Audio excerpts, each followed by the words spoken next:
Hello friends, welcome to Shivani Hari blogs. இன்னைக்கு நம்ம பார்க்க போகிற ஸ்வீட் ரெசிபி தாங்க. அதுக்கு தேவையான பொருள் பார்த்துக்கலாம். ஒரு கப் வந்து அவல், ஒயிட் அவல் எடுத்துருக்குறேன். நீங்கள் சம்பா அவல் எந்த அவல் கிடைக்கும் அது வந்து ஒரு கப் அவல் எடுத்துக்கலாங்க. அதுக்கு வறுத்து தொடி நீக்கின வேர்க்கடலை ஒரு கப்பு வந்து துருவிய தேங்காய். எல்லாமே ஒரே அளவு தாங்க. எந்த கப்பில் எடுக்கீங்களோ அதே அளவு தான் எல்லாமே ஈக்குவலாக எடுத்துக்கணும். இப்போ அந்த ஒரு கப் அவலை வந்து நம்ம நல்லா வறுத்து எடுத்துக்கலாம். லேசாக தான், இது வந்து ரொம்ப ஹீட் ஏறதுக்காண்டி மட்டும்தான். இப்படி உடைச்சா உடையணும், அந்த அளவுக்கு ஏறினா போதும். அப்புறம் தனியாக எடுத்து வச்சுட்டு அதுலேயே நம்ம துருவின தேங்காய், இது வந்து நம்ம டெசிகேட்டட் கோகனட் மாதிரி நல்லா பொடியாக திருவி அந்த நல்லா வறுத்து எடுத்துக்கலாங்க.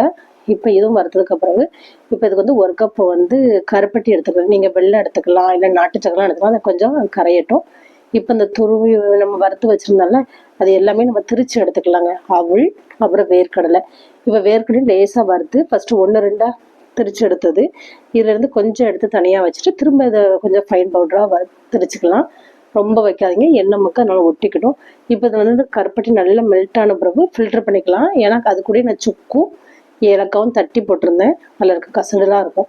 இந்த ஃப்ளேவர்காண்டி, சுக்கு ஃப்ளேவர்காண்டி இதை அப்படி தனியாக எடுத்து வச்சுட்டு இப்போ ஃபில்டர் பண்ணதுக்கு கூட நம்ம திரிச்சு வச்சுருந்தால நம்ம அவல், அதுக்கப்புறம் வந்து வேர்க்கடலை, இதை ரெண்டையும் ஆட் பண்ணிவிட்டு நம்ம அதுக்கப்புறம் வறுத்த தேங்காவை அதை அப்படியே நம்ம ஆட் பண்ணிக்கலாம். நல்லா பொடியறதுனால இப்போ நல்லா மிக்ஸ் பண்ணி விட்ருங்க. இப்போ இது கூட 1 ஸ்பூன் வந்து நெய் வந்து வாசனைக்காண்டி.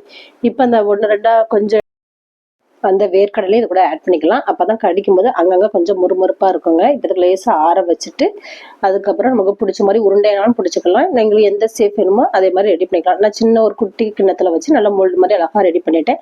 இது ரொம்ப சத்தானதுங்க. அவல், கருப்பட்டி, தேங்காய், வேர்க்கடலை எல்லாம் சேர்ந்தது. குழந்தைங்களுக்கு ரொம்ப ஹெல்த்துக்கு நல்லதுங்க.